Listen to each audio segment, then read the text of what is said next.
Bab 2429. Ada kaki besar yang menginjaknya. Kaki besar itu menginjak bahu harimau putih dengan begitu santai, membuat seluruh tubuhnya berderak dan dia berkeringat deras karena kesakitan. Pemilik kaki besar itu menunjukkan wajah yang muram. Dia menatap Saka, menyeringai seraya berkata, "Kak Saka, aku di sini untuk menantangmu. Sepertinya aku sudah terlambat. Kak Saka, kamu nggak marah, kan?"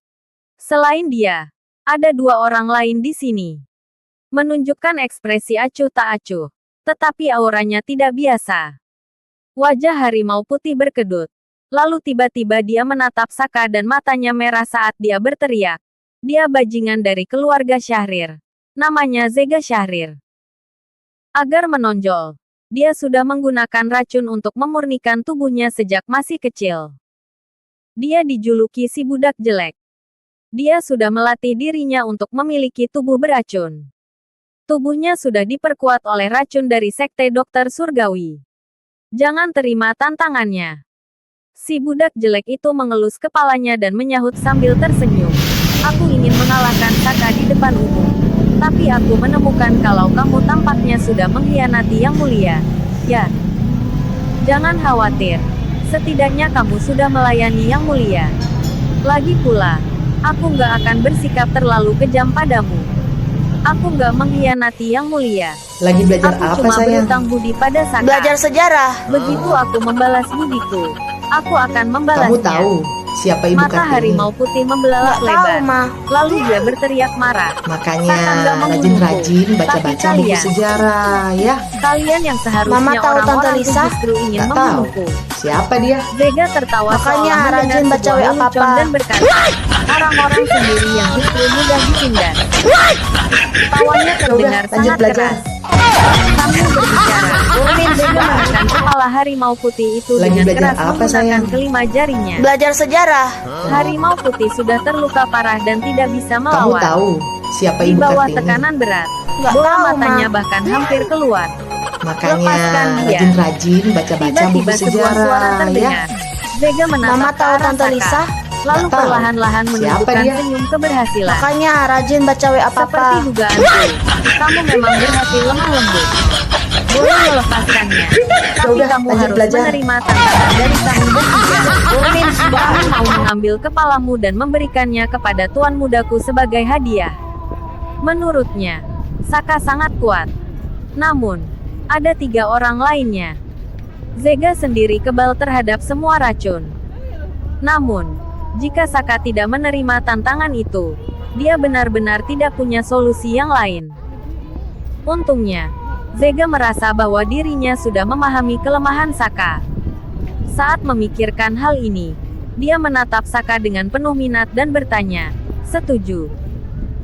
Saka memikirkannya, lalu menjawab, "Aku bisa menyetujuinya.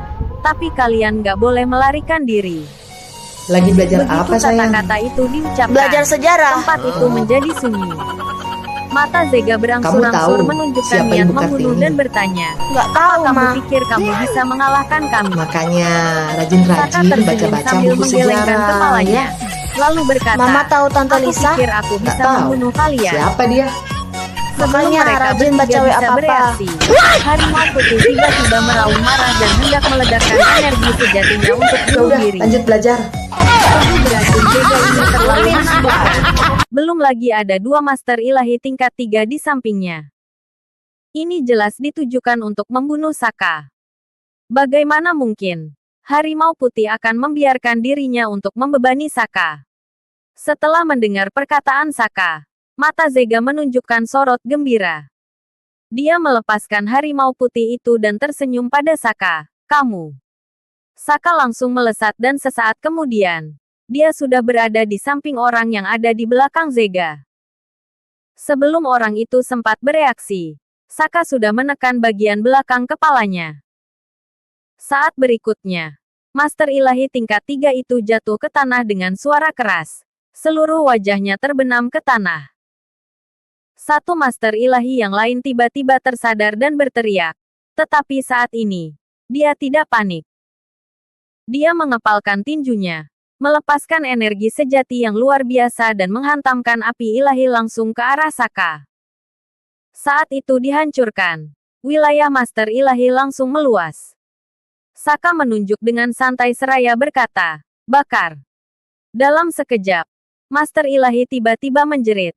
Api membakar tubuhnya dan dia berubah menjadi manusia api. Lalu, Saka mengangkat tangannya dan mencengkeram tenggorokannya, menjepitnya kuat-kuat hingga tulang tenggorokannya patah. Sejak awal hingga akhir, Saka bahkan tidak melirik kedua Master Ilahi tingkat 3 di sampingnya. Pandangannya yang tenang terfokus pada kepala monyet yang perlahan berubah bentuk di telapak tangannya. Setiap kali monyet itu melawan, kekuatan di tangannya justru makin bertambah. Zega agak tertegun sambil menatap Saka dengan tatapan kosong. Tindakan Saka agak di luar pemahamannya. Nggak terkalahkan di tingkat yang sama. Gumam Zega.